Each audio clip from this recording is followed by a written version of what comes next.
அருந்தமிழர்களுக்கு வணக்கம்.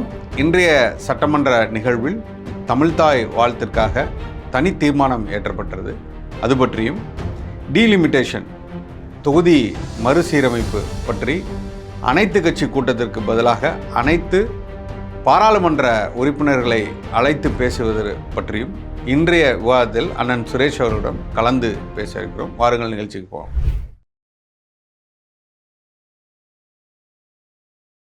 அண்ணா வணக்கண்ணே. வணக்கம். வணக்கம் சசி. 2 நாள் கேப் விட்டோன்னே. ஆமாம் ஆமாம், நிறைய கேள்விகள் வந்து கொண்டே இருக்கிறேனே. என்ன ஆச்சு அப்படின்ட்டு 2 பேரும் பேசல அப்படின்னு சேர்த்து பேசிட போகிறோம். டீலிமிட்டேஷனுடைய பின்னணியை பற்றியும் பேசிட போகிறோம். தமிழ்தாய் வாழ்த்து இன்னைக்கு சட்டமன்றத்தில் நடந்த சுவாரஸ்யங்கள் குறித்து நம்ம பேசிட போகிறோம். கடைசியாக இன்னைக்கு வந்து பெரிய ஒரு மாற்றமாக சிரிச்சிட்டாரு.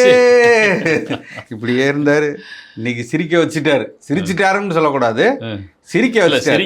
டிராக்டர் ஓட்டுவார், பூஜை அண்டை வெட்டுவார், வயலில் அண்டை வெட்டுவார். அவை முண்டவர் நீங்க செங்கோட்டையனு மாண்பு பேரவைத் தலைவர் வச்சுட்டாரா இல்ல எல்லாரும் உருன்னு உட்கார்ந்துட்டு இருக்கணும் விமர்சனம் வருதுன்றதுக்காக முதல்வரே அப்பப்போ சிரிச்சுக்கிட்டாரான்னு தெரியல. ஏன்னா அவர் சிரிக்கும் போது மட்டும்தான் கேமரா வந்து க்ளோஸ் அப் ஷாட்ல அவரை காட்டிட்டே இருந்தாங்க. இன்னைக்கு வந்தோடனே எல்லாருக்கும் நகைச்சு அப்படியே புன்முகத்தோட போய் அப்படியே சிரிச்சு எல்லாருக்கும் வணக்கம் வணக்கம் வணக்கம் வணக்கம், வந்தவங்க எல்லாருக்கும் வணக்கம் ஐயா வணக்கம் அப்படின்னு ஒரு டான்ஸ் மட்டும் தான் போடல, அப்படிதான் போனாரு. எல்லார்ட்டையும் வணக்கம் போட்டாரு. அவரை சிரிக்க வச்ச பெருமை வந்து சிரிப்பு மூட்டிய பெருமை வந்து எம்ஆர்கே பன்னீர்செல்வத்துக்கு தான் உண்டு. நம்ம அதை பற்றியும் பார்க்கலாம், கண்டிப்பாக பார்க்கணும். இன்னைக்கு சட்டமன்ற கூட்டத்தொடர் ஆரம்பிக்கும் போதே நேற்றே அறிவிச்சிட்டாங்க, தமிழ்தாய் வாழ்த்தை முதலில் பாட வேண்டும் அப்படின்றதுக்கான தனி தீர்மானத்தை கொண்டு வர போறாரு அப்படின்னு சொல்லி சட்டமன்றம் ஆரம்பித்த உடனே சபாநாயகர் திருக்குறளை சொல்லி தொடங்கி வச்ச உடனே எடுத்த உடனே முதல்வர் எந்திரிச்சிட்டாரு. எந்திரிச்சு வேளாண் அமைச்சர்கிட்ட கொடுக்கல திருக்குறளை படிக்கிறதுக்கு தனித்தனி வார்த்தையா படிச்சிருப்பாரு, தனித்தனி எழுத்தா படிப்பாரு. அவர் பிரிச்சு வழக்கம் போல படித்தாரு. உடனே ஒரு தனி தீர்மானத்தை வாசித்தாரு. தனி தீர்மானம் வாசிக்கும் போதே தமிழ்தாய் வாழ்த்துக்கான தனி தீர்மானம் தானே, இதுதான் இங்க கெத்து அப்படின்ற வார்த்தையெல்லாம் அதுல தேவையா அப்படின்றது தெரியல. தமிழ்தாய் வாழ்த்துன்ற போது அழகான தமிழ் வார்த்தைகளை பயன்படுத்தி அந்த தீர்மானத்தை முழுமையா படிச்சிருந்தாருன்னா சிறப்பா இருந்திருக்கும். அதெல்லாம் இப்போ வந்து தமிழ் வார்த்தையில சேர்த்துட்டாங்க. கெத்து கித்துலாம் தமிழ் வார்த்தையில சேர்த்துட்டாங்க. கெத்து, அப்புறம் இட்டாண்டு உட்டாண்டு எல்லாம் தமிழ் வார்த்தையில சேர்த்துட்டாங்க. எல்லா வார்த்தையும் சேர்த்துட்டாங்க. ரொம்ப முக்கியமா இன்னைக்கு வந்து இன்னொரு வார்த்தை சேர்த்திருக்காங்கன்னு, குண்டால், குவிண்டாலுக்கு குண்டால்னு ஒரு வேளாண் முத்திரை வச்சிருந்ததுல பதில் எல்லாம் குண்டால்னு படிச்சாரு இருந்தது. தனி தீர்மானத்தை வாசித்தார். தனி தீர்மானத்தை வாசித்த உடனே எதிர்கட்சி தலைவர் வரிசையில் முன்னாள் துணை முதல்வர் இன்றைய எதிர்கட்சி தலைவர் உதயநிதி ஸ்டாலின் பேசுவார்னு பார்த்தா டக்குன்னு கோவை செல்வன் எந்திரிச்சு பேசினார். ஏன்னா ஆமாம், என்னன்னா இந்த மாதிரி விவகாரங்களை டீல் பண்ற அளவுக்கு அண்ணனுக்கு கெப்பாசிட்டி கிடையாதுன்றது திமுக காரங்களே தெரியும். அதனால ஒரு முனைவர் பட்டம் பெற்ற ஒருத்தர் தான் பேச வச்சாதான் சரியா இருக்கும். அப்படி தமிழ்தாய் வாழ்த்து அந்த பக்கம் எங்க கிட்ட ஒரு ஆள் இருக்கிற மாதிரி, எங்க கிட்ட இந்த பக்கம் ஒரு ஆள் இருக்குப்பா அப்படிங்கிற மாதிரி, 2 டம்மி பீஸ் அப்படிங்கிற மாதிரி அப்படின்னு சொல்லிட்டு பேச வச்சாங்க. கோவை செல்வன் மிக சிறப்பாக தான் பேசினாரு. அது எல்லாரும் பேசினால ஹைலைட், நான் பார்க்குற ஹைலைட் வந்து சிபிஐ கட்சியினுடைய சட்டமன்ற உறுப்பினர் பேசினது தான். ஏன்னா நீங்க முதல்ல தமிழ்தாய் வாழ்த்தை பாட வேண்டும் அப்படின்னு தீர்மானம் கொண்டு வர்றது முக்கியம் இல்லை, அந்த தமிழ்தாய் வாழ்த்தை பாடும்போது எல்லாரும் மரியாதை கொடுக்கணுன்றதான் முக்கியம். ஏன்னா ஏற்கனவே தமிழ்தாய் வாழ்த்தை பாடும்போது இந்த காஞ்சிபுரத்தில் இருக்கிற ஒரு பன்னாடை வந்து எந்திக்காம உட்கார்ந்துகிட்டு இருந்துட்டு அதை வந்து நான் தேசியத்துக்கு எழுந்து நிற்பேன், இது வந்து நான் தியானத்தில் இருந்தேன்னு கதை விட்டுட்டு இருந்தாங்கல்ல, அதை ஒழிக்கணும். அப்போ அந்த தீர்மானம் கொண்டு வரும் பொழுது அவர் சிபிஐ உறுப்பினர் பேசியது போல தமிழ்தாய் வாழ்த்து போடும்போது அது எல்லாரும் எழுந்து நிற்க வேண்டும், முதலில் தான் பாடப்பட வேண்டும், அதுக்கு எல்லாரும் மரியாதை கொடுக்க வேண்டும். அப்படின்ற மரியாதை கொடுக்கவில்லை என்று சொன்னால் அதுக்கான தண்டனைகள் உண்டு அப்படின்றதையும் சட்டத்தில் கொண்டு தனி தீர்மானத்தில் கொண்டு வந்து சட்டமாகவே ஏற்றிட்டாங்கன்னு சொல்லி சொன்னால் மிகச் சிறப்பாக இருந்திருக்கும். அதை விட்டுட்டு இவங்க வெறுமனா முதலில் பாடப்பட வேண்டும் அப்படின்னு சொல்றது இது பல அவமதிப்புகளை தமிழ்தாய் வாழ்த்து சந்திக்க வேண்டிய சூழல் ஏற்படுமோ அப்படின்ற ஐயத்தை நமக்கு ஏற்படுத்துது. மத்திய ஆளும் கட்சியில் இருக்கக்கூடியவர்கள் ஏற்கனவே இதெல்லாம் பெங்களூரில் வந்து இப்போ பெங்களூர் தேர்தல் சமயத்தில் பரப்புரை பண்ணுவதற்காக நம்ம அண்ணாமலை அங்கே சென்றிருந்த பொழுது அங்கே தமிழ்தாய் வாழ்த்து நிகழ்ச்சியில் முதல்ல பாடும்பொழுது பசவராஜ் வந்து ஓடி வந்து அதை ஆஃப் பண்ணிட்டு சத்தம் போட்டாரு, கன்னட வாழ்த்தை முதல்ல போடுங்க அப்படின்னு சொல்லி. அப்போ எப்படி தேசிய கீதம் பாடப்படும் பொழுது எல்லாரும் அட்டென்ஷனில் நிற்கிறாங்களோ, நேர்மையாக நிற்கிறாங்களோ, ஒழுங்காக நிற்கிறாங்களோ, அது மாதிரி தமிழ் தாய் வாடும் பொழுதும் ஒழுங்கோடு நிற்க வேண்டும் அப்படின்றதையும் சேர்த்து தீர்மானம் நிறைவேற்றியிருந்தால் தான் சிறப்பாக இருந்திருக்கும். அதை விட்டுட்டாங்கன்றது நம்மளோட வருத்தம். அடுத்து வந்து வேளாண்மைத்துறை பட்ஜெட் பற்றி முன்னாள் வேளாண்மைத்துறை அமைச்சர் எம்ஆர்கே பன்னீர்செல்வம் பேசினார். பேசும்போது தான் அவர் தனக்கே உரிய அந்த கிராமத்து வட தமிழ்நாட்டில் உள்ள கிராமப்பகுதிகளுடைய வார்த்தைகளை பயன்படுத்தி அவருடைய கிண்டலும் கேலியுமாக பேசினது. அதில் தான் பல முறை சிரித்தார். ரீல்ஸ் ரியலா ஒர்க் பண்ண நாங்க இந்த பக்கம் வந்துட்டோம், ரீல்ஸ் போட்ட நீங்க அந்த பக்கம் வந்திருக்கீங்க. பஞ்ச் டயலாக்லாம் அடிச்சாரு. இதை எதிர்கொள்ள முடியாம ஆளுங்கட்சியில் உள்ளவங்க அப்பப்ப எந்திரிச்சு பேசினாங்க.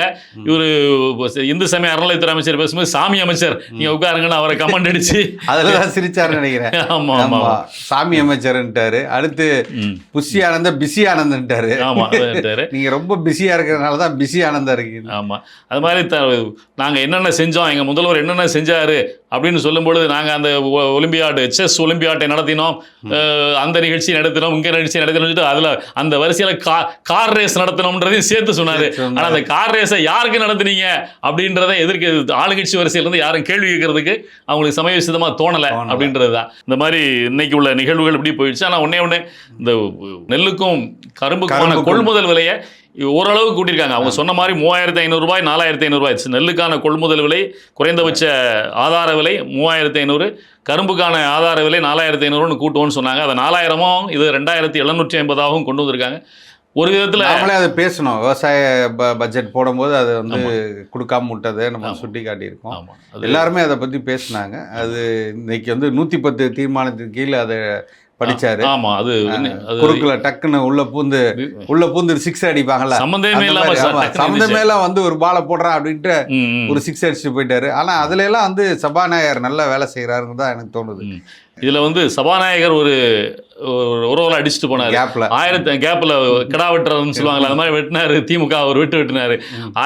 வந்து தமிழ் தாய் வாழ்த்து தொடர்பானது பேசும்பொழுது கோவிச்செழியன் வந்து நாங்க தான் முதல்ல தமிழ் தாய் வாழ்த்தை கொண்டு வந்தோம், அதை எல்லா நிகழ்ச்சிகளையும் பாடணும்னு கலைஞர் தான் கொண்டு வந்தாருன்னு சொல்லும் பொழுது 1991 அம்மையார் ஜெயலலிதா அவர்கள் ஆட்சியில் இருக்கும்பொழுது தான் தமிழ் தாய் வாழ்த்தை சட்டமன்றம் தொடங்கும் பொழுது முதல் நிகழ்ச்சியில் முதல் வாழ்த்தாக தமிழ் தாய் வாழ்த்தை பாட வேண்டும்ன்றதை கொண்டு வந்தாரு அப்படின்னு நீங்க சொன்ன மாதிரி கேப்ல ஒரு கிடாவெட்டி திமுக ஒரு அதிர்ச்சியை கொடுத்து பண்ணாரு. அவங்க அண்ணா திமுக ஜெயலலிதாவுடைய தொண்டர்கள் எல்லாத்தையும் தங்க பக்கம் வளைக்கிற வேலையை மிக சிறப்பாக செஞ்சுக்கிட்டு இருக்கிறாங்க. இதுல ரொம்ப முக்கியமா நான் என்ன பாக்குறேன்னா, இன்னைக்கு நடந்த நிகழ்வுல அந்த அனுபவமின்மைங்கிறது நிறைய இடத்துல தெரிஞ்சிச்சு. ஆமா, நீங்க சொன்னீங்க இல்லையா, இப்ப அவர்கள் வந்து நிறைய தகவல்களை தான் செய்த மாதிரி திமுக சொல்லுது. அதுல பல தவறுகள் இருக்கு. நீங்க வந்து ஒரு உதாரணத்துக்கு சொல்லணும்னா, விவசாயிகள் வந்து மகிழ்ச்சியா இருந்தாருங்க. எல்லா நெல்லும் முளைச்சி கிடந்தது, அத்தனை நெல்லும் ரோட்டில் கொட்டி கிடந்தது. அதுக்கு வந்து சரியான விலை கொடுக்கல. விவசாயிகள்லாம் மிகப்பெரிய அளவில் அதுக்காக போராட்டம் பண்ணாங்க. இதெல்லாம் வந்து அடித்து பேசியிருக்கணும். இவங்க போய் கலந்துக்கிட்ட பரந்தூர் போராட்டத்தில் போராடின விவசாயிகளே குண்டாஸ் போட்ட அரசு திமுக அரசு. ஆமாம், ஸோ இதெல்லாம் வெளுத்து வாங்கியிருக்கலாம். ஆனால் அதுக்கான ஒரு அனுபவமின்மை வந்து ஆளுங்கட்சிகிட்ட வெளிப்பட்டது. இது ஒரு புறம் இருந்தால் கூட 2 தினங்களுக்கு முன்னதாக நடைபெற்ற ஒரு விவகாரம் ரொம்ப முக்கியமான சீரியஸான மேட்ரு. அது இந்த டீலிமிட்டேஷன், தொகுதி மறுவரையறை. மத்திய அரசு வந்து பாராளுமன்ற உறுப்பினர்கள் எண்ணிக்கை அதிகப்படுத்துவது தொடர்பாக ஏற்கனவே ஒரு வரைவு அறிக்கையை தாக்கல் செஞ்சது. அது தேர்தல் சமயத்தில் தாக்கல் செய்தது. அந்த சமயத்தில் எதிர்கட்சியாக இருக்கின்ற திமுகவுடைய தலைவர் வந்து அப்போ பரப்புரையில் இருக்கும்போது கூட கருப்பு சட்டை போட்டுட்டு அந்த வரைவு அறிக்கையெல்லாம் கொளுத்தி ஆர்ப்பாட்டம் செய்தார். அதுக்கு முன்னாடி திமுக வந்து அனைத்து கட்சி கூட்டத்தை கூட்டுச்சு. அந்த அனைத்து கட்சி கூட்டத்தில் தாவேகா உட்பட எல்லா கட்சிகளும் புஷியானது உட்பட எல்லாரும் கலந்துக்கிட்டாங்க. அதில் இந்த 7.18 அதாவது மொத்தம் உள்ள மக்களவை தொகுதி, இந்தியாவுடைய மக்களவை தொகுதியில் தமிழ்நாட்டினுடைய சதவீதம் அப்படின்றது 39 உறுப்பினர் எண்ணிக்கைன்றது சதவீதத்தில் பார்த்தா 7.18 வரும். அந்த 7.18க்கு குறையாமல் இருந்தால் அது குறித்து நம்ம பரிசீலிக்கலாம். அது தொடர்பாக மிக தெளிவான விவாதத்திற்கு அப்புறம் தான் அது குறித்து நம்ம என்னென்னு கருத்து சொல்லணும்னு தீர்மானம் நிறைவேற்றிருந்தாங்க. எல்லாருமே ஆதரிச்சிருந்தாங்க. ஆனால் திடீர்னு சொல்லி தாவேகா வந்து கட்சிகள், அதாவது பாராளுமன்ற உறுப்பினர்களுடைய கருத்துன்றது அவங்க ரொம்ப எந்த அபத்தமா கட்சியை இருக்கு. சார்ந்து இருக்கிறார்களோ அந்த கட்சியினுடைய கருத்தாகத்தான் இருக்க முடியும். ஆனால் அதை தவிர்த்து நேரடியாக பாராளுமன்ற உறுப்பினர்களுக்கே சென்னையினுடைய தமிழ்நாடு ஹவுஸ்ல இருந்து ஒவ்வொருத்தருக்கும் கடிதம் அனுப்பி அவங்க அது எப்படி வரவழைக்கிறதுக்காக வருவாங்கண்ணே? அதான் சொல்றேன். ஒரு ரொம்ப தவறு. கட்சி தலைமை சொல்லாம தலைமை எடுக்கக்கூடிய முடிவுக்கு தான் கட்டுப்படுவாங்க. தலைமை கிட்ட நேரடியா போய் உங்களுடைய ஒரு பாராளுமன்ற உறுப்பினர்களை இந்த கூட்டத்துக்கு வருமாறு அழைக்கிறேன்னு சொல்லியிருந்தா அது சரியா வந்திருப்பாங்க. ஆனா இவங்க வந்து டேக்ஃபுல்லா ஒவ்வொரு பாராளுமன்ற உறுப்பினர் அனுப்பிச்சது இது வந்து எல்லாம் முழுக்க முழுக்க அரசியல் தான். நம்ம பார்க்கறது வரக்கூடாது. ஆமா. எனக்கு தெரிஞ்சு பிரவீன் சக்கரவர்த்தி தான் இதுக்கு முழு காரணங்கள் வாய்ப்பு இருக்கலாம். ஏன்னா அதற்கு ஒரு 4-5 தினங்களுக்கு முன்னதாக தமிழ்நாட்டிற்கு வந்து சென்ற ராகுல் காந்தி அவர்கள் இந்த டீலிமிட்டேஷனில் தமிழகத்திற்கு என்று ஒரு கருத்து இருக்கிறது. டீலிமிட்டேஷனை ஆதரிப்பவர்கள் வந்து சில எட்டப்பவர்கள் தமிழ்நாட்டில் சில எட்டப்பவர்கள் இருப்பதற்கு வாய்ப்பு இருக்குன்னு பேசிட்டு போனார். அனைத்து கட்சி கூட்டம்ன்ற பேரில் அனைத்து பாராளுமன்ற உறுப்பினர்களுக்கு மட்டும் அழைப்புதல் அனுப்பிச்சது. ஏன்னா கட்சியினுடைய கருத்து தான் பாராளுமன்ற உறுப்பினருடைய கருத்தாக இருக்க தவிர எந்த பாராளுமன்ற உறுப்பினருக்கும் தனி கருத்து இருக்க போதில்லை. ஆனால் பாராளுமன்றத்தில் போய் வாக்களிக்கின்ற பொழுது கொறடா என்ன உத்தரவு பிறப்பிக்கிறாரோ அந்த கொறடா உத்தரவுக்கு ஏற்பதான் வாக்களிக்கவே முடியும் அப்படின்ற இது கொறடா. ஆமா, இப்போ நீங்க வந்து ஏற்கனவே தமிழ்நாடு சட்டமன்றத்தில் அந்த பிரச்சனை தான் ஓடிக்கிட்டு இருக்கு. கொறடா உத்தரவை எதிர்த்து வாக்களித்தார்கள், பதவி நீக்கம் செய்யணும், அவன் பதவி நீக்கம் செய்யணும்னு. அப்போ அப்படி இருக்கும்போது அது முதல்வருக்கோ இல்லை இப்போ புதிதாக வந்திருக்கின்ற அரசுக்கோ தெரியாமல் இருப்பதற்கு வாய்ப்பு இல்லை. அப்போ கொறடா உத்தரவை மீறி வாக்களிக்க முடியாதுன்னு தெரிஞ்சதுக்கு அப்புறமும் நீங்கள் பாராளுமன்ற உறுப்பினர்களை அழைத்து தனியாக கூட்டம் போடுறீங்கன்னு சொல்லி சொன்னால் அது கட்சிகளை அவமதிக்கின்ற செயல். இது வந்து இது கட்சின்றது பாராளுமன்ற உறுப்பினர்களை வைத்திருக்கிற கட்சின்றது பாராளுமன்ற உறுப்பினர்கள் பாராளுமன்றத்தில் தேவை. ஆனால் மக்கள் திரள் போராட்டத்தை நடத்தணும்னா எல்லா அரசியல் கட்சியிலையும் கூடணும். இன்னைக்கு நீட்டுக்கு போராட்டம் நடத்துறதுக்கு அனைத்து கட்சி கூட்டம் போடுனா அதுக்கு போட மாட்டேன்றாங்க. சட்டமன்றத்தில் தீர்மானம் கொண்டு வாங்கினா கொண்டு வர மாட்டேன்றாங்க. அது குறித்து கூட இன்னைக்கு வன்னியரசு கொண்டு பேசும்பொழுது சொன்னார் நினைக்கிறேன். நீட்டுக்கு எதிராக ஒரு தீர்மானத்தை நம்ம சட்டமன்றத்தில் தொடுக்க வேண்டும், போட வேண்டும் அப்படின்னு சொன்னால் FCRAக்கு எதிராக இந்த ஃபாரின் ஃபண்டு தொடர்பானவும் தீர்மானம் போட வேண்டும் என்று சொன்னார். அதையும் ரொம்ப முக்கியமான அது ரொம்ப ஃபாரின் கான்ட்ரிபியூஷன் ரெகுலேஷன் ஆக்ட் அது ரொம்ப முக்கியமானது. அப்போ அதுக்கெல்லாம் தீர்மானம் போடலை. ஆனால் இதுக்கு மட்டும் அனைத்து பாராளுமன்ற உறுப்பினர்களும் கூட்டம் நடத்துகிறாங்க. இதை திமுக அதிமுக கலந்து கொள்ளவில்லை.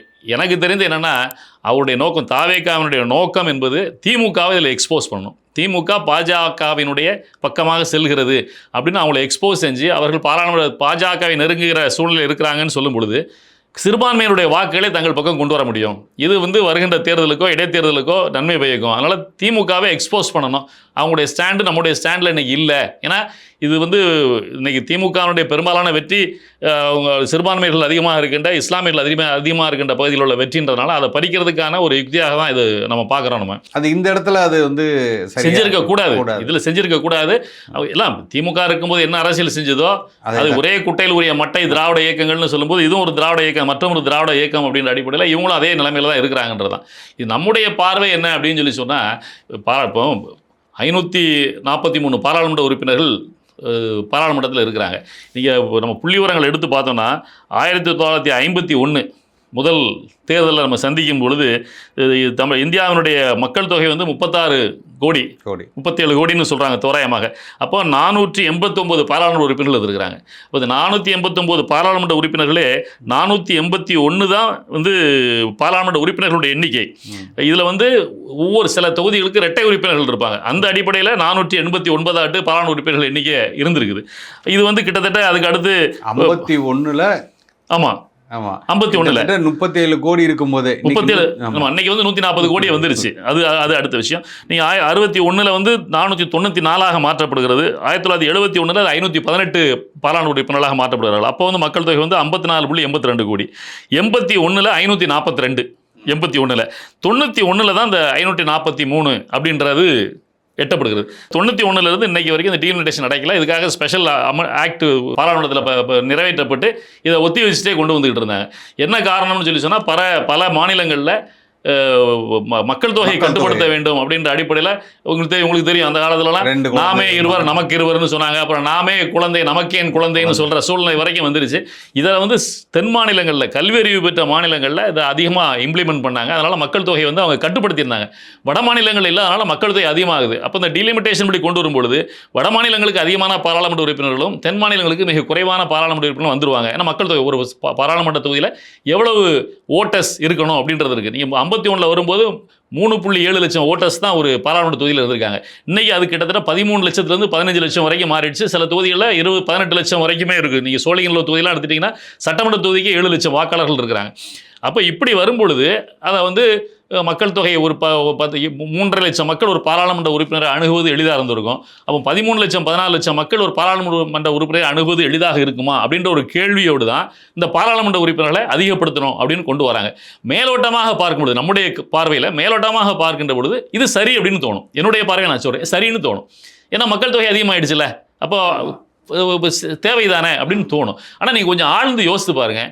ஒரு பாராளுமன்ற தொகுதியில் பாராளுமன்ற உறுப்பினர் இருக்கிறார். அந்த பாராளுமன்ற உறுப்பினரை அந்த பாராளுமன்ற தொகுதியில் வசிக்கின்ற மக்கள் எத்தனை மக்கள் எதற்காக போய் சந்திக்கிறாங்க? ஒரு சட்டமன்ற உறுப்பினர்னா அவரை பல விஷயங்களையும் சந்திக்க வேண்டியிருக்கும். ஒரு சட்டமன்றத்தில் தொகுதிக்குள்ள பல பிரச்சனைகளை சந்திக்க வேண்டியிருக்கும். ஒரு தெரு பிரச்சனையை கூட நீங்கள் சட்டமன்ற உறுப்பினர் சந்திக்கிற சூழல் ஏற்பட்டுருச்சு. ஏன்னா அவருக்குன்னு ஃபண்டு ஒதுக்கப்படுகிறது, அவர் அந்த இடத்துக்கு வந்து செய்வார் வைப்பார். பாராளுமன்ற உறுப்பினருக்கு அது ஒரே ஒன்று தான் இருக்குது, அவங்களுக்குன்னு சில கோடிகள் ஒதுக்குறாங்க, அந்த பாராளுமன்ற தொகுதிகளை செஞ்சுக்கலாமே தவிர அது போக அவர்கிட்ட வந்து பாராளுமன்ற உறுப்பினர்கிட்ட அந்த தொகுதியை சார்ந்த மக்கள் போய் நேரில் சந்தித்து கோரிக்கை வைப்பதற்கு ஏதாவது இருக்குதான்னா தொழிலதிபர்கள் இல்லை மத்திய அரசோடு தொடர்பில் இருக்கின்ற சில விஷயங்களில் மட்டும்தான் தேவைப்படும். வெளிநாடுகளில் ஒரு வேலை செய்கிறார், அவருக்கு இமிகிரேஷனில் அங்கே பிரச்சனை வந்துடுது, இல்லை ஒருவர் அங்கே இறந்து விடுகிறார், அவருடைய உடம்புக்கு கொண்டு வரணும். இந்த மாதிரி சில பிரச்சனைகள் தான் சாமானிய மக்கள் பாராளுமன்ற உறுப்பினர்களை தேடுகின்ற தேவை இருக்கிறது. இல்லைன்னா பாராளுமன்ற உறுப்பினர்களுக்கும் மக்களுக்கு ரயில்வே லைன் வரணும், ஆமாம் அவ்வளோதான். இல்லைண்ணா ரயில்வே லைன் வரணுன்றது ஒரு தனி மனிதனுக்கான பிரச்சனை இல்லைல்ல. நீங்கள் ஒரு சட்டமன்ற தொகுதியில் இருக்காரு, மக்கள்லாம் சேர்ந்து சட்டமன்ற உறுப்பினர்கிட்ட போய் என்னையா நம்ம சட்டமன்றத்தில் ரயில்வே ஸ்டேஷனே இல்லை, இதுக்கு வேலை செய்ய மாட்டேன்னா அந்த சட்டமன்ற உறுப்பினர் போய் பாராளுமன்ற உறுப்பினர் சந்திச்சு பேச போறாரு. மக்கள் போய் பாராளுமன்ற உறுப்பினர் சந்திக்கிறதுக்கு நான் தேவை எங்கே இருக்கிறது? தேவையில்லை. அப்போ நீங்கள் வந்து இது வந்து பொய்யான சல்ஜாப்பு அப்படின்றதான் இதனுடைய நோக்கம். வந்து வட மாநிலங்களில் அதிகமான மக்கள் தொகை இருக்கிறது, அதை கணக்கு காட்டி பாராளுமன்ற உறுப்பினர் எண்ணிக்கை அதிகப்படுத்திட்டா நம்ம வந்து தென் மாநிலங்களுடைய ஓட்டே தேவையில்லை, அந்த 4 மாநிலத்தினுடைய வாக்காளர்கள் எம்பிக்களே தேவையில்லை, நம்ம அங்கே ஆட்சி அமைச்சிடலாம் அப்படின்ற எண்ணத்தின் அடிப்படையில் தான் பாரதிய ஜனதா கட்சி செய்கிறது. இப்போ இதில் வந்து ஒரு சின்ன அஷூரன்ஸ் வந்து வேறு வழி இல்லை, தென் மாநிலங்கள்லேருந்து சில எதிர்ப்பு வருதுன்றதுனால 50% பொதுவாக எல்லா இடத்துலையும் ஏற்றிடலாம் அப்படின்ற ஒரு வாக்குறுதியை கொடுக்குறாங்க. சும்மா இப்போ 39 தமிழ்நாட்டில் இருக்குன்னா இது 50% ஏற்றுக்கின்ற பொழுது 59 மாறும். அப்போ 59ன்றது அந்த 7 திமுக சொல்கிற 7.18 குறைய போகிறது இல்லை அப்படின்னா அதை ஏற்றுக்கிட்டா என்ன அப்படின்ற ஒரு இதை கொண்டு வராங்க. நீங்கள் பாராளுமன்றத்தில் இதை நிறைவேற்றும் பொழுது சொல்லிவிட்டு அடுத்து அந்த டீலிமிட்டேஷன் ஆக்ட் படி தான் நீங்கள் இப்போ தொகுதியை மறுவரையறை செய்ய முடியும். அப்போ அங்கே கீழே இறங்கி வந்து மறுவரையறை செய்யும் பொழுது மக்கள் தொகை அங்கே இடிக்கும்ல. அப்போ நாளைக்கு அங்கே ஒரு சிக்கல் வரும்போது இல்லை இப்படி தான் பண்ணணும்னு சொல்லி மாற்றி பண்ணிட்டாங்கன்னு வச்சுக்கோங்க, இல்லை உங்களுக்கு 59 கொடுத்துட்றாங்க, நீங்கள் 59 நிறைவடைந்துடுறீங்க, உங்களுக்கு என்ன சொல்கிறாங்க 50% கூட்டிட்டோம். இதே அளவுக்கு 59ன்னு கூட்டும் பொழுது இன்றைக்கி ஒரு 12 உதாரணத்துக்கு வச்சுப்போம், 12 லட்சம் ஒரு சட்டமன்ற தொகுதிக்கு 2 லட்சம் வாக்காளர்கள், அப்போ 6 சட்டமன்ற தொகுதி 12 லட்சம் வாக்காளர்கள், இதை வந்து 12 லட்சம் வாக்காளர்கள் இருக்கிறாங்க, இது 50% ஏற்றும் பொழுது 8 லட்சம் வாக்காளர்கள் உள்ள பகுதி ஒரு பாராளுமன்றமாக மாறுது. அப்போ இதே 8 லட்சம் உத்தரப்பிரதேசத்தில் கொண்டு போகிறாங்கன்னு வச்சுக்கோங்க, அங்கே 120 160 ஆகிவிடும். நாளைக்கு உங்களுக்கு கொடுத்துட்டோம்ல, அவங்களுக்கு ஒரு வழி இல்லை, மக்கள்லாம் கேட்குறாங்க, அங்கே மட்டும் 8 லட்சம் மக்களுக்கு ஒரு பாராளுமன்றம் சந்திக்கிறது எளிதாக இருக்கும், இதே டீலிமிட்டேஷன் ஆக்ட் அங்கே கொண்டு வா அப்படின்னு சொல்லும்போது சிக்கல் வந்துடும். அப்போ இதை தெளிவாக பேசாமல் எதையுமே செய்ய முடியாது. அப்போ அதனால தான் வந்து அந்த ஒரு ஆங்கிளில் பார்க்கும்பொழுது தாவேகா கூட்டணி கட்சிகள், அந்த எம்பிக்கள், காங்கிரஸ் கட்சிகள் இந்த 543 போதுமானது அப்படின்னு சொல்கிறத நம்ம ஏற்றுக்கிற ஒரு மன நிலைமையும் வருது. அப்போ இது குறித்து விரிவான இதான் பண்ணணும். இன்னொரு விஷயம் நீங்கள் என்னன்னு பார்த்தீங்கன்னா, இந்த 543 பாராளுமன்ற உறுப்பினர்கள் இருக்கிறாங்க, நீங்கள் வந்து ஒரு பாராளுமன்றம் ஒரு ஆண்டுக்கு எத்தனை நாட்கள் கூடுகிறது அப்படின்ற கணக்கை எடுத்து பார்த்தீங்கன்னா 60 முதல் 80 நாட்களுக்கு தான் கூடுது. இந்த 60 முதல் 80 நாட்களுக்குள்ள இந்த 543 பாராளுமன்ற உறுப்பினர்களும் தங்களுடைய பாராளுமன்றத்தில் தங்களுடைய தொகுதியுடைய கருத்துக்களை பேசுறதுக்கான வாய்ப்பு கிடைக்குதான்னு பார்த்தீங்கன்னா தரவுகளை எடுத்து பார்த்தீங்கன்னா கிடைப்பதற்கான வாய்ப்பே இல்லைன்னு சொல்கிறாங்க. பல பாராளுமன்ற உறுப்பினர்களுக்கு பேசுவதற்கு வாய்ப்பு கிடையாது. இந்த 60 80 நாள்களிலே பல நாட்கள் பாராளுமன்றம் நடைபெறவதில்லை. ஒரு சட்டங்களை கொண்டு வருது, புதிய சட்டங்களை புகுத்துக்கின்ற பொழுது அதற்கான எதிர்ப்பு தெரிவிப்பது, அதில் வந்து பாராளுமன்றம் முடங்குவது, இந்த மாதிரி பல விஷயங்கள் நடப்பதில்லை. அப்போ பேசாத ஒரு பாராளுமன்ற உறுப்பினர் பாராளுமன்றத்துக்கு போய் என்ன ஆகுது? நீ 543 பாராளுமன்ற உறுப்பினர்களை வைத்தே அந்த பாராளுமன்றத்தில் பேசுவதற்கான வாய்ப்பு கொடுக்க முடியவில்லைன்ற போது நீ இதை டபுள் 50% மாற்றினா கிட்டத்தட்ட 815 பாராளுமன்ற உறுப்பினர்கள் தருவாங்க.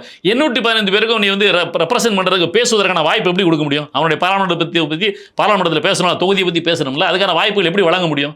அப்போ இது வந்து சும்மா எண்ணிக்கையை அதிகப்படுத்தி அந்த எம்பிக்கள், ஒரு கட்சி எம்பி எக்ஸ்ட்ரா ஒரு எம்பி போவான், அந்த ஒரு அரசியல்வாதிக்கு ஒரு வாய்ப்பு கூட கிடைக்கும், அவன் தனியாக போய் சம்பாதிக்கலாம்.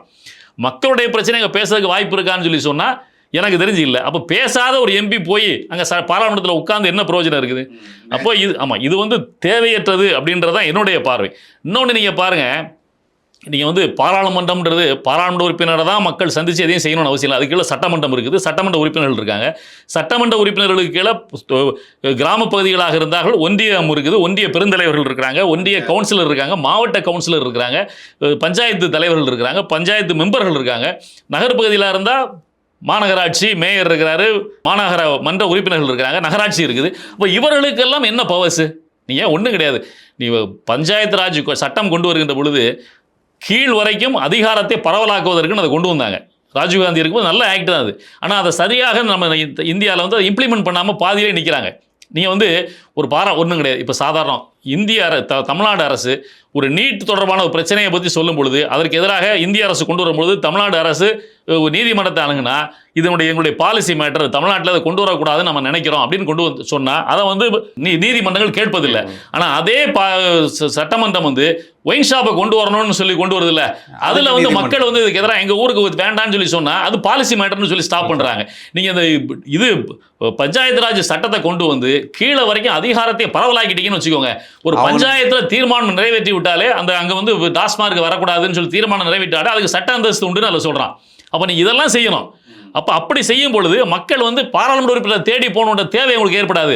ஒரு ஒயின் ஷாப் வேணாம்னு நினைக்கிறாங்களா, பஞ்சாயத்தில் தீர்மானம் போட்டால் போதும். பஞ்சாயத்து தலைவர்கிட்ட எல்லாரும் போய் சேர்ந்து சொல்லி பஞ்சாயத்து உறுப்பினர்கள்லாம் நாங்கள் அப்போ தான் உங்களுக்கு ஓட்டு போடுவோம் வேணான்னு சொல்லுங்கன்னா அவன் ஆட்டோமேட்டிக்காக தீர்மானம் கொண்டு வர போகிறான். அங்கே டாஸ்மார்க் இல்லாமல் போகுது. இந்த மாதிரி தங்களுக்கு வேண்டிய நல்லவற்றை தங்களாலே செய்து கொள்ள முடியும். நீங்கள் பாராளுமன்ற உறுப்பினர் தேடி தான் போய் தான் ஒயின் ஷாப்பை காலி பண்ணணும், சட்டமன்ற உறுப்பினர் தேடி போய் தான் ஒயின் ஷாப்பை காலி பண்ணணுன்ற தேவையில்லைல்ல. அப்போ நீங்கள் வந்து பவரை வந்து டீசென்ட்ரலைஸ்டு பண்ணுங்க, மேலிருந்து கீழ் நோக்கி அதிகாரத்தை பரவலாக்குகின்ற பொழுது மக்கள் தங்களுக்கு தேவையானவற்றை கீழே உள்ள தங்களுடைய ரெப்ரஸன்டேட்டிவ் மூலமாக பெற்றுக்கொள்வாங்க. அப்போ பாராளுமன்ற கூட்ட வேண்டிய தேவையே ஏற்படாது. அப்போ இவங்க செய்கிறது தப்பு இல்லை, ரைட், நீ வேற வழியே இல்லை செஞ்சுதான் ஆகணும்னு சொல்றியா? மொத்தமாக நாட்டுக்கான சட்டத்திட்டங்கள் எல்லாத்தையும் கான்ஸ்டியூஷன் கம்ப்ளீட்டாக மாற்று. நான் என்ன சொல்கிறேன், ஒன்னே 3.5 லட்சம் 4 லட்சம் மக்களுக்கு ஒரு பாராளுமன்ற உறுப்பினர்கள் அவளை சந்திப்பதற்கு எளிதாக இருந்தது. இப்போ 13 லட்சம் 14 லட்சம் ஒரு பாராளுமன்றத்துக்கு இருக்கிறது, நான் சந்திக்கிறதுக்கு சிரமமாக இருக்குது அப்படின்னு சொல்லி பாராளுமன்ற உறுப்பினர் கூட்டுறேன். 38 கோடி மக்கள் 37 கோடி மக்கள் இருக்கும்போது தானே இந்தியாவுக்கு ஒரு பிரதமர் இருந்தார். இன்னைக்கு 140 கோடி மக்கள் இருக்காங்கல்ல, ஏன் ஒரு பிரதமர் போதாதா எங்களுக்கு? எப்படி போதும்? 30 கோடி மக்கள் 38 கோடி மக்களுக்கு ஒரு பிரதமர், 140 கோடி மக்கள் வரும்போது 4 பிரதமரை மாற்றி இந்தியாவை 4 டிவைட் பண்ணிவிடு. அதுக்காக துண்டாடுன்னு சொல்லலை, கான்ஸ்டியூஷனை மாற்று. 4 தென்னிந்தியா, வட இந்தியா, மத்திய இந்தியா, கிழக்கு இந்தியா 4 இந்தியாவை உருவாக்கு. எல்லாத்துக்கும் சேர்ந்து பிரிவி கவுன்சில் மாதிரி தனியாக ஒன்று உண்டாக்கு. இங்கே உள்ள அமைச்சர்கள் 4 நாடுகள் 4 நாடுகளுடைய அமைச்சர்களும் சேர்ந்து ஒரு பிரிவி கவுன்சில் மாதிரி ஒரு அமைப்பு. அது வந்து நிதியையும் டிஃபென்ஸையும் மட்டும் டீல் பண்ணும், மற்ற விஷயங்கள்லாம் இவங்க டீல் பண்ணிப்பாங்கன்னு சொல்லு. இல்லை ரெண்டா பிரி, நீ பாராளுமன்ற உறுப்பினருடைய எண்ணிக்கையை 543 டபுள் ஆக்கிடுப்பா, 2 மடங்கு ஆக்கி விடுங்க. தென் மாநிலங்களை தனி அந்தஸ்து கொடுங்க, வட மாநிலம் வட இந்தியா தென் இந்தியா 2 பிரிங்க, 2க்கும் சேர்த்து ஒரு பிரிவி கவுன்சில் வைங்க. அங்கே மோடி நீங்க உட்கார்ந்துக்கிட்டோம்.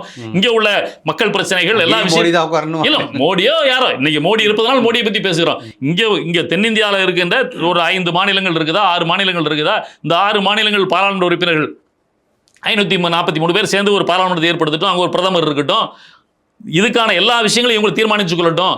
எல்லா பிரச்சனையும் ஒரு பிரதமரால் 140 கோடி மக்களுடைய பிரச்சனையும் கவனம் செலுத்த முடியாதுல்ல? முடியுமா? முடியாதான்? கஷ்டம் தானே அது. 40 கோடி மக்கள் இருக்கும்போது செலுத்தின அதே பிரதமரால் 140 கோடி மக்களாக இருக்கும்போது எல்லா பிரச்சனையும் இப்படி பேச முடியும், சந்திக்க முடியும், சிந்திக்க முடியாதுல்ல? 2 பிரித்து விட்டுரு, 2க்கும் சேர்த்து தனியாக மேலே ஒரு கவுன்சில் வை. அதில் இங்கே உள்ள இந்த 543 பாராளுமன்ற உறுப்பினர்கள் சேர்ந்து ஒரு 50 அமைச்சர்களை தேர்ந்தெடுக்கிறார்களா? அங்கே 543 பாராளுமன்ற உறுப்பினர்கள் சேர்ந்து ஒரு 50 அமைச்சர்களை தேர்ந்தெடுக்கிறார்களா? இந்த 50 100 பேர் மேலே போய் தங்களுக்கு ஒரு தலைவரை தேர்ந்தெடுத்து நிதி நிர்வாகம், டிஃபென்ஸு இதை மட்டும் பார்த்துக்கோங்க. ஸோ இந்த மாதிரி தான் கொண்டு வரணும். ஒன்று அப்படி செய்யி, இல்லை பவரை டீசென்ட்ரலைஸ் பண்ணி கீழே கொண்டு வந்துடு. அதை விட்டுட்டு நீ வந்து உன்னுடைய அரசு, மத்திய அரசு, பிஜேபி அரசு தன்னை நிலைப்படுத்திக் கொள்வதற்காக தென் மாநிலங்களே தென் மாநிலங்களே தேவையில்லை, வட இந்தியாவோட ஹிந்தி பேசுகிற மாநிலங்களை மட்டும் வைத்துக்கொண்டு நம்ம ஆட்சி நடத்தணும், தென்னிந்தியாவை அடிமைப்படுத்தி ஆளணுன்றதுக்காக இதை கொண்டு வரணும்னு நினைக்கிறாங்க. இங்கே தமிழ்நாட்டில் உள்ள அரசியல் கட்சிகள் தங்களுக்குள்ள யாரை எக்ஸ்போஸ் பண்ணி காட்டி மக்கள் ஓட்டுகளை வாங்குறதுன்றதுக்கு இதை பயன்படுத்துகிற வேலையை செஞ்சுக்கிட்டு இருக்காங்க. இதுதான் இதில் நடந்துகிட்டு இருக்க தவிர, அதுதான் இவங்க தனியாக நடத்தின கூட்டத்தினுடைய விளைவு. திமுகவும் அண்ணா திமுகவும் கலந்துக்காமல் போனதுடைய விளைவும் இந்த பிரச்சனை தான் அப்படின்றதான் என்னுடைய பார்வை. அப்போ இதைத்தான் பார்க்கணும். இதையெல்லாம் விட்டுட்டு மற்ற விஷயங்களை மட்டும் பேசி கொண்டிருப்பதில்லை. அது இல்லாமல் இன்னொரு நம்ம சொன்னோம், எஃப்சிஆர்ஐயை பற்றி பேசணும், ஃபாரின் கான்ட்ரிபியூஷன் ரெகுலேஷன் ஆக்ட். இது வந்து நீங்கள் இந்தியாவிலேயே மிக பிரமாதமான மருத்துவக் கல்லூரி நீங்க சர்ச் பண்ணி பார்த்தீங்கன்னா இருக்கு. அதுல ரொம்ப முக்கியமா வேலூர். இந்தியாவிலே பிரமாதமான மருத்துவக் கல்லூரி. நீங்க இந்தியாவில் நீங்க எய்ம்ஸ் அடுத்து, எய்ம்ஸ்ன்றது மத்திய அரசனுடைய முழுமையான கட்டுப்பாடுகள் இருக்கிறது. அவங்க எல்லா ஃபெசிலிட்டிஸும் கொடுக்குற ஃபண்டை கொண்டு இறக்கிற. ஆனா அதுல கூட எய்ம்ஸ், டெல்லி எய்ம்ஸுக்கு மட்டும்தான் மரியாதை. மற்ற எய்ம்ஸ்ல போய் படிக்கிற மருத்துவக் கல்லூரிகளுக்கு மரியாதை இல்லை. ஆனா முதல் ப்ரிஃபரன்ஸ் இந்தியா முழுவதும் உள்ள மருத்துவக் கல்லூரி மாணவர்கள் எதை செலக்ட் பண்றாங்கன்னு பாத்தீங்கன்னா வெள்ளூர் உள்ள சிஎம்சி தான் செலக்ட் பண்றாங்க. இந்த சிஎம்சி நடக்கிறது எதுலன்னு பாத்தீங்கன்னா FCRA ஃபண்டில் தான் நடக்குது. சாரிட்டி ட்ரஸ்ட்ல தான் நடக்குது. நீங்க அன்னை தெரசா இந்தியாவில் இருந்தாங்க, இந்தியா குடிமகளாகவே இங்கே வாழ்ந்தாங்க, நோபல் பரிசு பெற்றாங்க. அவங்க எதை வச்சு இந்த மக்களுக்கு சேவை செய்தார்கள்? வெளிநாடுகளில் இருந்து, அந்த கிறிஸ்தவ அமைப்புகளில் இருந்து, சாரிட்டியில இருந்து வருகின்ற நிதிகளை பயன்படுத்தி தான் மக்களுக்கு பல விஷயங்களை செஞ்சாங்க. இன்னைக்கு சிஎம்சியில் வந்து அரசு மருத்துவக் கல்லூரிகளுக்கு இணையாக பெரிய அளவில் கட்டணம் இல்லாமல் பெரிய நீங்கள் கேன்சருக்கான சர்ஜரி அப்படின்னாலே இந்தியா முழுவதும் இருந்து வேலூருக்கு தான் வராங்க. நீ வேலூரில் போய் பாருங்கள், எல்லா சிஎம்சியை சுற்றி உள்ள எல்லா ஹோட்டல்கள்லையும் எல்லா தங்குமுடிகளிலும் வட இந்தியர்களும் தங்கியிருக்கிறாங்க. ஏன்னா இந்தியாவே பெஸ்ட் கேன்சர் சர்ஜரி வந்து அங்கே தான் நடக்குது அப்படின்றாங்க. அப்போ இது எதில் அடிப்படையாக நடக்குதுன்னா இந்த ஃபண்டை வச்சு தான் நடக்குது. நீ இந்த ஃபண்டை ரெகுலேஷன் பண்ணணும் அப்படின்னு சொன்னால் நீ ரெகுலேட் பண்ணு. அதுக்காக இதை கெடுக்கணுன்றதுக்காக நீ இஸ்லாமிய தீவிரவாதிகளை காரணம் காட்டி அவர்களுக்கு ஃபண்டு வருகிறது அப்படின்றதுனால அதை நான் கடுமை காட்ட போகிறேன்னு சொல்லி இந்த மாதிரி நிறுவனங்களுக்கு வர ஃபண்டையும் தடுக்கிற வேலையை மத்திய அரசு செய்கிறது. நீங்கள் இதில் FCRA பொறுத்தவரை இதில் பதிவு செய்ய வேண்டும். டெல்லியில் இருக்கின்ற SBI வங்கியினுடைய மத்திய கிளைக்கு தான் அந்த ஃபண்டே வர முடியும். ஏன்னா ஒட்டை சாளர முறையில் வெளியிலேருந்து ஒரு ஃபண்டு வந்தால் தான் அதை கண்காணிக்க முடியுன்றதுக்காக. கண்காணிப்பை தீவிரப்படுத்துவதில் தப்பு இல்லை. இதில் அமெண்ட்மெண்ட் கொண்டு இவங்களை கஷ்டப்படுத்துறது, ஓயாமல் அவங்கள போய் சோதனை அப்படின்ற பேரில் அவங்கள கஷ்டப்படுத்தி அவங்களுக்கு வர்ற எல்லாத்தையுமே ஸ்டாப் பண்ணுறதுன்னு இருக்குல்ல, இது மிகப்பெரிய கொடுமையான விஷயம். நீங்கள் இதிலெல்லாம் கவனம் செலுத்த மாட்டேன்றார் தமிழக முதல்வர். நீங்கள் பாருங்கள், இது பெரும்பாலும் கிறிஸ்தவ பெருமக்கள் தான் பெருமளவு பாதிக்கப்படுகிறாங்க. ஜோசப் ஹுசேன் பேரை வச்சுக்கிறீங்க. இது தமிழ்நாட்டில் உள்ள கிறிஸ்தவ நிறுவனங்கள் இந்த மாதிரி சாரிட்டி ஒர்க் பண்ணுற எல்லாருக்கும் இந்த சிக்கல் ஏற்படுது. அது குறித்து எந்த கருத்துமே தெரிவிக்காமல் நீங்கள் உங்களுக்கு அரசியல் லாபம் வருகிற விஷயத்தில் மட்டும் பாராளுமன்ற உறுப்பினர்களை அழைத்து தனியாக கூட்டம் நடத்துறதுன்னு இருக்குல்ல, இது மிக தவறான விஷயம். நீங்கள் நல்லவர், நான் மாற்றானவர், வித்தியாசமானவர்னு சொல்லிட்டு வந்தவங்கன்னா எல்லாருக்கும் யோக்கியமாக கரெக்டாக நடந்துக்கணும்ல. அப்படி நடந்துக்காம முழுமையான அரசியல்வாதியாக நீங்கள் மாறினீங்கன்னா, ஏற்கனவே இருந்த அரசியல்வாதி எங்களுக்கு போதுமே, ஏன் அரசியல்வாதி இல்லாத இன்னொருத்தரை ஒரு நல்லவன் நீங்கள் 200 கோடியை விட்டுட்டு வந்தேன்னு எதுக்கு உங்களுக்கு மக்கள் ஓட்டு போடணும்? இந்த கேள்வி எழுதா இல்லையா? அப்போ இதையெல்லாம் கவனிக்க வேண்டிய தேவை இருக்கிறது. அதனால் இதையெல்லாம் மக்களும் கூர்ந்து கவனித்துக் கொண்டிருக்கிறார்கள் அப்படின்றத தயவு செய்து இன்னைக்கு சட்டமன்றத்தில் சிரித்து மகிழ்ந்த முதலமைச்சர் அவர்கள் இதையும் கவனத்தில் கொள்ள வேண்டும். சிரிக்கிறது மட்டும் இல்லை, சிந்திக்கவும் செய்ய வேண்டும் அப்படின்றது நம்முடைய வேண்டுகோள். அவ்வளவுதான். மிக்க நன்றிண்ணே. நன்றி, வணக்கம்.